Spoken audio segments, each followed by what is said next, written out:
नमस्कार मित्रांनो, परत एकदा स्वागत आहे सर्वांचं आपल्याच यूट्यूब चॅनलमध्ये। आज आपण आलो आहे सरदार वल्लभभाई पटेल शाळेमध्ये।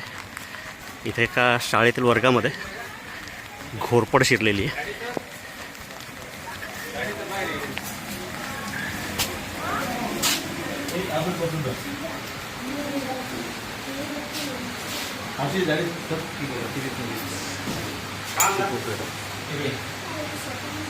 वरच्या कोपऱ्यात का? हा, त्या कोपऱ्यात आहे, दिसू लागली।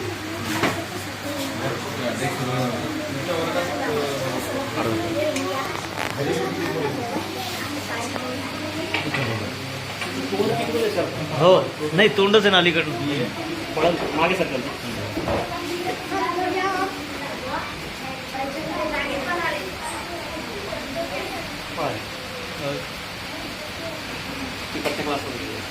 हो.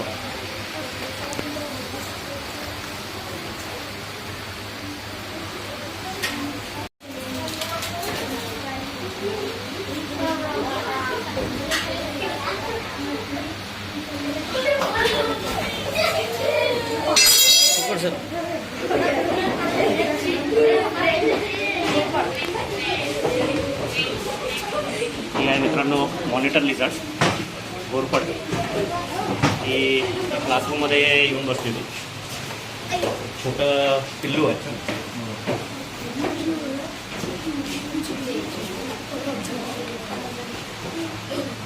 या बाहेर सोडून जाईल। चला, मराठीमध्ये घोरपड आणि हिंदीमध्ये विषकोपडा म्हणतात। नाव जरी विषकोपडा असलं तरी विषाचा आणि याचा काही संबंध नाही, पूर्णपणे बिनविषारी असते। आणि बघू शकता सगळे जे सरीसृप आहेत ते स्किन जे आहे म्हणजे कात काढतात, त्याची सुद्धा अर्धी कात निघालेली आहे। काही धिंगाणा करू नका, मागे सारखं। कात जी आहे ती कात पूर्ण निघते तिथे बॅक साईडने। शाळेच्या मागेच जे लोणारचं अभयारण्य आहे तिथेच तिला आपण बाहेरच्या आवारामध्ये सोडून देतो। कारण तसं बघितलं तर ह्या जनावराचा माणसाला डायरेक्टली काहीही त्रास नाही, पण प्रॉब्लेम हा होतो की आता शाळेच्या वर्गामध्ये निघाल्यानंतर मुलं घाबरून जातात, धिंगाणा होतो सगळा। त्यामुळे फक्त तिला तिथून बाहेर काढून तिच्या नैसर्गिक अधिवासात म्हणजे जिथे राहते सध्या त्याच ठिकाणी आपण सोडतोय। बघू शकता सध्या तिच्या अंगावर थोडेसे पिवळे डॉट्स आणि लाइनिंग दिसत आहेत, पण जशी मोठे होते घोरपड तशी तिच्या अंगावरची ही जी डिझाईन आहे ती पूर्ण नाहीशी होते आणि काळ्या रंगाची नाही तर डार्क चॉकलेटी कलरमध्ये हिचा रंग येतो। मॉनिटर लिझार्ड घोरपड, हिंदी नाव विषखोपडा। बरेचसे लोक अजूनही आहेत की जे घोरपडी मारून खातात, तर माझी सर्वांना अशा खाणाऱ्या लोकांना हात जोडून विनंती आहे की जे नॉनव्हेज खाण्यासाठी आहे फक्त ते खा। हे जंगली जनावर आहे, जर एखाद्या वेळेला जर पकडला गेलात तर गुन्हा दाखल होऊ शकतो, त्यामुळे अशा कुठल्याही प्रकारामध्ये पडू नका। बरेचसे आहेत की असं म्हणतात की ह्याचं जे तेल आहे ते तेलापासनं जे तुम्हाला संधिवात किंवा जे हाडाची दुखणं आहेत ती पूर्णपणे बरे होतात, तर कृपया असं काही करू नका। असे जी जंगली जनावर आहेत त्यांना खाऊ नका। दिवस सोडून यस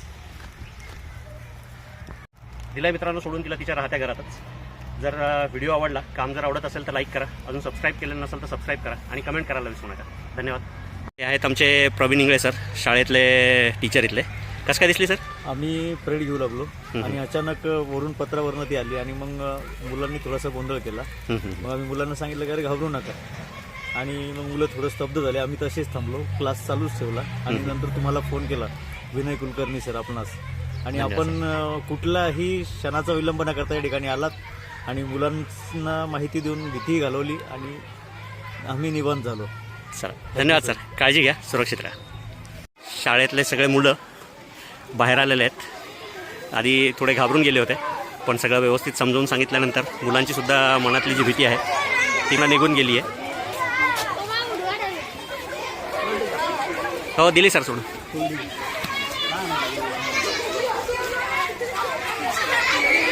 चला बाय।